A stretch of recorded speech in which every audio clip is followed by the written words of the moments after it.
greatest day at the allotment today, but I thought I'd come and get some stuff done, so I'll bring you up. I managed to get 2 more of the raised beds in. Although it's different wood, I found a neighbour after the company next door built sheds and he was giving away this wood, so I've managed to use these for my other raised beds. Got 5 so far, just going to fit 1 more there, and then an 8x4 bed there for strawberries. So sorry for sounding out of breath, kind of am. This dirt's quite heavy when it's got some water in, so it's just like rough dug in at the moment. Obviously I'm going to weed sheet and bar chip this like the rest up there, but for the moment it's about as much as I'll get done today, cutting all the wood in my polytunnel.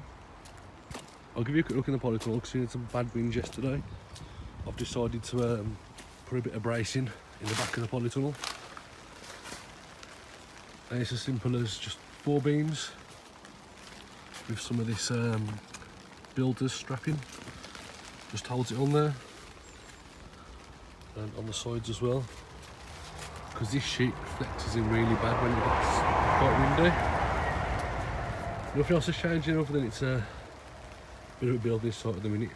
So I'm going to cut the woods in here because it's raining badly outside. One more addition, if you've looked on my Instagram, is that I managed to get a shed now. Just a little 6x4 shed. Was in worse condition, but it's had a bit of stain on, as you can tell by my messy painting. Basically this is an extra display model from B&Q, which was £170, and I managed to get it for £70, so £100 knocked off. Not a bad little shed really, pretty decent. That's where I run out of paint. Fit for the purpose anyway. I had to put some new felt on there. The felt on there was pretty much ruined, to be honest with you.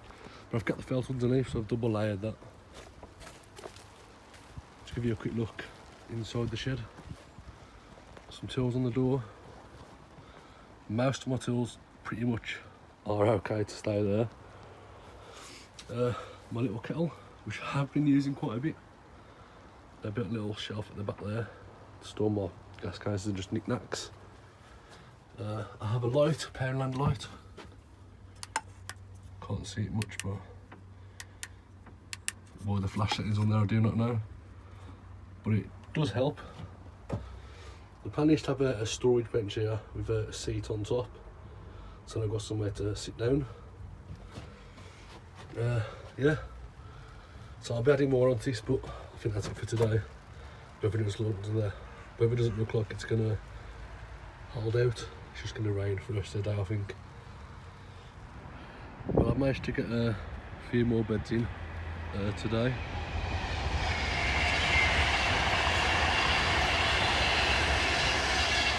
Wait for that train to pass.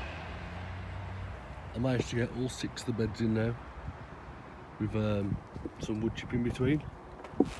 Only 1 more bed I've got to do now is a 4x8 bed there, and then weed membrane all the front of that. Luckily everything's starting to look a bit neat and tidy now, so within a month or 2 I should be able to start planting some seeds and getting some stuff in the ground. The polytunnel, I was down there yesterday with a friend, and we decided I didn't like the roll-up door, so he ended up building a full frame door basically. I'll just bring you inside to show you that. But I'll just shut the door first. That pulls in, locks up there.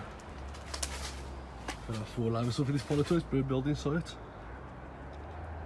It's braced on the 2 outsides, and the floor braced at the top. In case anyone's interested in doing this, the bit that confused me the most is how to get the wood attached to the poles. And you can buy this stuff called builder's bracing, and it comes on like a roll, and that works out pretty good to attach anything you want to the metal bars. Exactly the same as I've done up there.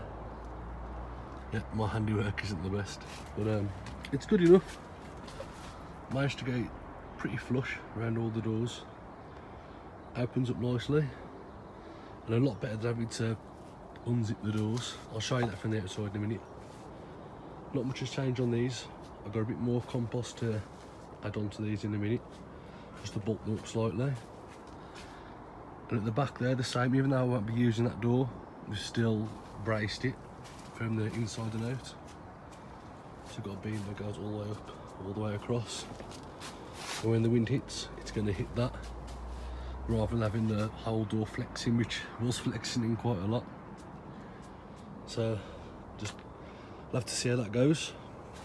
It standed up to some pretty strong winds the other day. The only thing I'm thinking of next is maybe a bar that goes right down the middle, so I can hang some stuff off. Although this is pretty close to my head anyway. The job today is I need to clear this polytunnel out and tidy the shed up, get things more ready for spring. At the moment it's a bit of a mess. But yeah, we're back again today, finally getting this strawberry bedding. At the moment I've dug all around the paths, around the outside, which I'll be later putting bark chips in. And I've dug about a foot deep hole there and filled that with fresh manure, so that once the strawberries, because once I've planted the strawberries in this bed, I'm not really going to be able to turn it over again, so I've put a thick load of horse manure there. I'm going to backfill that back, dig another trench other side, and then fill that with horse manure as well. Hopefully that'll give you a good few years worth of feed, seeing as I say, I can't take the strawberries back out again once I put them in. So whatever goes in now has got to last. I've also bought some pelleted horse manure, pelleted poultry like chicken manure, which I'm going to sprinkle in the top layer as well. But this is just to last in the 3 years. I think I might do that with all the rest of the beds as well, but I'm not sure yet. At the moment I'm still deciding on, once I've got the path up there and bark chipped all around the tree, whether to plant my fruit trees and then bark chip over that, or weed membrane then bark chip, or leave it open land. I'm not really sure yet. Still got to get the fruit trees out. I'll take you down to the polytunnel now and I'll show you something that I built the other day, which is going to be a bit of a space saving idea, I think. The idea come from Nick's Allotment, so credit goes to him. This is my staging that I've built on here, and once I'm done with it, these legs will both lift up and that will collapse back down up against the back wall there. So come summertime, I plan to have a water tank up here, like a gravity fed water tank, using this water timer, which is battery powered, and I'll be having 2 lines either side to keep all my raised beds watered, in case I can't come down that often, like, and see how that does. Not much else has changed really, so that's it for this video. See you on the next one. Take care.